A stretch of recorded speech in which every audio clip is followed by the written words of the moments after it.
남에게 휘둘리지 않고 나를 지키는 법. 시어머니 때문에 미치겠어요. 어떻게 하면 좋을까요?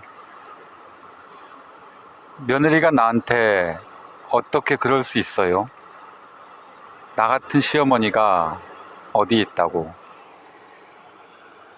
가끔 독자들이 나에게 이런 질문을 해올 때마다 나는 매우 곤혹스러웠다. 나 또한 고부간의 갈등에서 자유롭지 못했기 때문이다.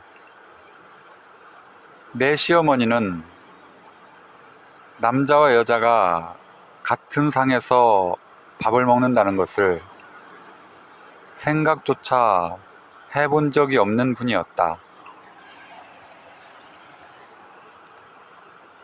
또 자수성가한 아들이 기특하기만 한데 그 아들의 뒷바라지를 해야 할 며느리가 결혼하고도 계속 일하는 걸 늘 못마땅해 했다. 군의관인 남편 월급만으로는 집안 살림을 꾸릴 수가 없는 형편이었는데도 말이다. 저녁상을 차려야 하는데 조금이라도 집에 늦게 가면 살얼음판을 걷는 것 같았다. 너무 속상해서 변명이라도 할라치면 어머니는 늘 그렇게 말했다. 내가 그것도 모르는 사람 같아? 내가 애들도 하나 제대로 못 키우는 사람이냐?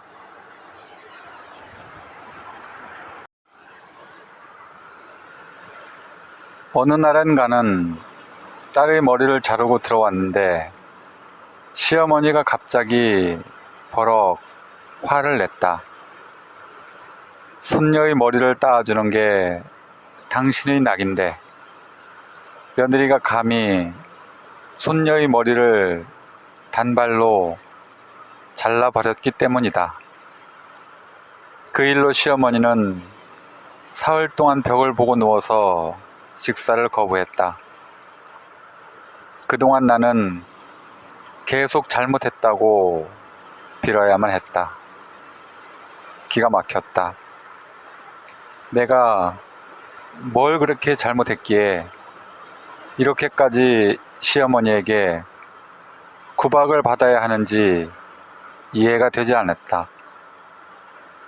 시어머니가 너무 밉고 화가 나 잠을 이루지 못했다. 매일 새벽까지 잠을 못 자고 끙끙거리던 어느 날 갑자기 이러다 내가 죽겠다는 생각이 들었다. 그 후 나는 살기 위해 나름대로의 해결 방법을 찾기 시작했다. 다음은 많은 시행착오 끝에 찾아낸 남에게 휘둘리지 않고 나를 지키는 법들이다. 하나, 외워버릴 것. 시어머니와의 갈등을 해결하기 위해 내가 가장 먼저 선택한 방법이다. 처음에 나는 시어머니가 듣기 싫은 소리를 하거나 이해할 수 없는 행동을 하면 어떻게 저럴 수 있지? 정말 왜 저러시는 거야? 하며 짜증을 냈다. 시어머니를 이해하거나 상황을 논리적으로 납득하기 위해 무진장 애써 보기도 했다. 그런데 생각하면 할수록 이해는커녕 자꾸만 화가 나고 시어머니가 너무 미워 견딜 수가 없었다. 시어머니는 절대 바뀌지 않을 텐데 말이다. 그래서 어느 순간 외우기 시작했다. 시어머니가 듣기 싫은 소리를 해도 우리 시어머니는 원래 저래 하고 인정해 버렸던 것이다. 남편과 내가 쓰는 방의 장롱과 서랍을 자기 방식대로 정리해야만 직성이 풀리는 시어머니를 이해하려고 들면 나만 괴롭다. 결국엔 이해가 안 되니까 말이다. 대신 그냥 시어머니는 그런 분이다 인정해버리면 나중에는 그냥 그런가 보다 하게 된다. 또 정리하셨구나라며 대수롭지 않게 받아들이는 순간을 맞이하게 되는 것이다.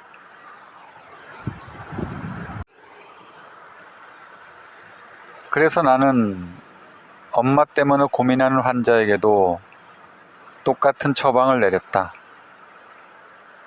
어차피 안 고쳐질 텐데 그냥 외워버리세요.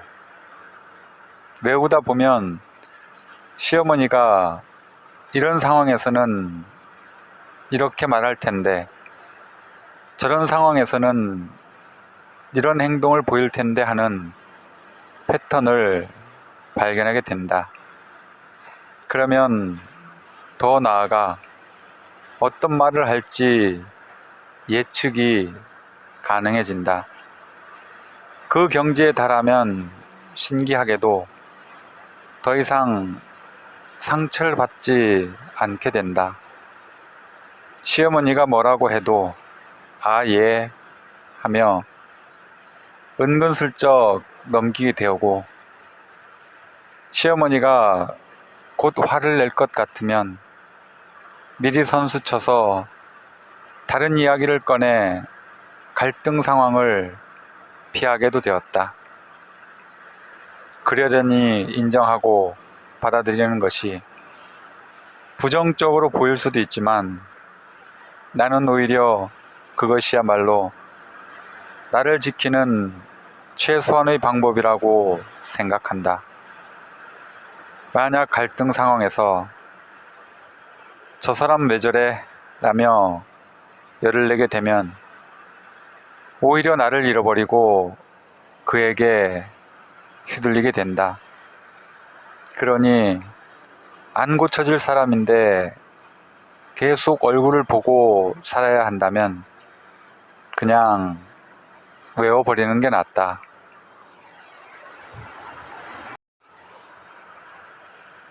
둘, 하는 척이 필요한 때도 있다.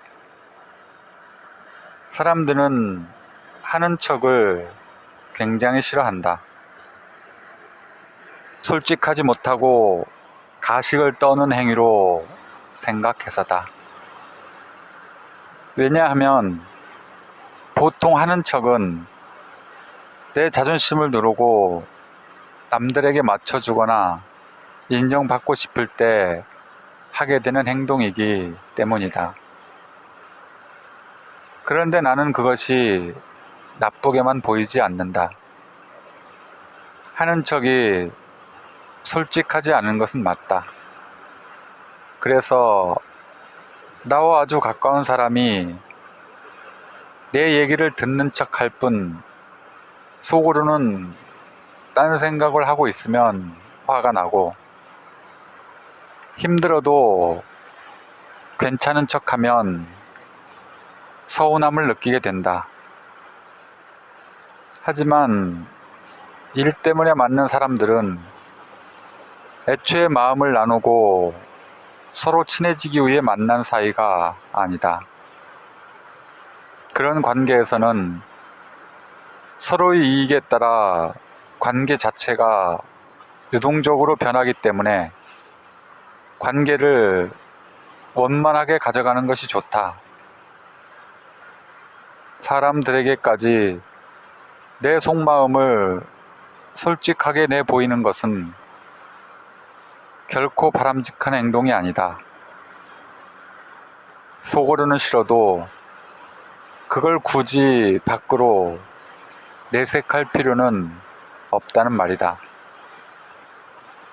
솔직한 게 최고라며 싫다고 말해봤자 관계만 어그러질 뿐이다. 만약 부모가 아이들이 귀찮을 때마다 그걸 다 표현한다고 생각해보라. 아이들이 얼마나 상처를 받겠는가. 자신의 감정을 솔직하게 인정할 필요는 있지만 그 감정을 만나는 모든 사람에게 다 표현할 필요는 없다. 그럴 때 유용한 것이 바로 하는 척이다. 그것은 상대방에게 휘둘리는 게 아니라 내가 그렇게 맞춰주는 것이다. 상황을 원만하게 풀어가기 위한, 그래서 쓸데없이 에너지를 낭비하지 않기 위한 노력이다. 그러니 하는 척이 옳지 않으니까 해서는 안 된다는 강박관념을 가지고 있다면 버리는 게 좋다. 때로는 솔직한 게 오히려 남에게 상처를 입히고 관계를 망치는 지름길일 수도 있기 때문이다. 셋, 그가 당신에게 상처를 주고자 해도 당신이 받지 않으면 그만이다. 누군가 나를 다짜고짜 비난한다고 해보자. 그러면 이유가 무엇이든지 간에 비난받는 것만으로도 모멸감과 수치심에 얼굴이 화끈거린다. 그러면 부당한 비난에 어떻게 대처해야 할까? 모욕을 준 상대에게 주먹이라도 날려야 할까? 아니면 나는 그런 말을 들어도 마땅하다며 도망치는 게 편할까? 로마의 역사가인 타키투스는 비난에 화내는 것은 그 비난을 받을 만하다고 인정하는 것이라 했다. 그러므로 주먹을 날리거나 상대에게 똑같이 화를 내는 것은 좋은 방법이 아니다. 그럴 때는 선물을 받았다고 한번 생각해보라. 받고 싶지 않은 선물을 받았다면 돌려주면 그만이다. 누군가 나를 비난했을 때도 마찬가지다. 그게 부당하다면 그 비난을 받지 않으면 된다. 아무리 기분 나쁜 일이라도 그것을 받아들일지 말지는 나의 선택에 달려있기 때문이다. 또 기분 나쁜 일을 당했을 때 우리가 맨 처음 받는 것은 상처가 아니라 상처를 받은 것 같은 느낌이다. 그러므로 느낌을 상처로 남길지 그냥 상대방에게 돌려주고 머릿속에서 지워버릴지는 내 선택에 달려있다. 물론 그는 당신이 그의 뜻대로 움직여주지 않아 화가 나서 당신에게 상처를 주려고 작정했을 수도 있다. 모멸감을 안겨주려고 그러다가 사람들 앞에서 일부러 비난을 할 수도 있을 것이다. 하지만 그럼에도 그에 휘둘릴지 아닐지는 당신의 선택에 달려있다. 그러니 누군가 상처를 주고자 해도 내가 그것을 받지 않으면 그만이다.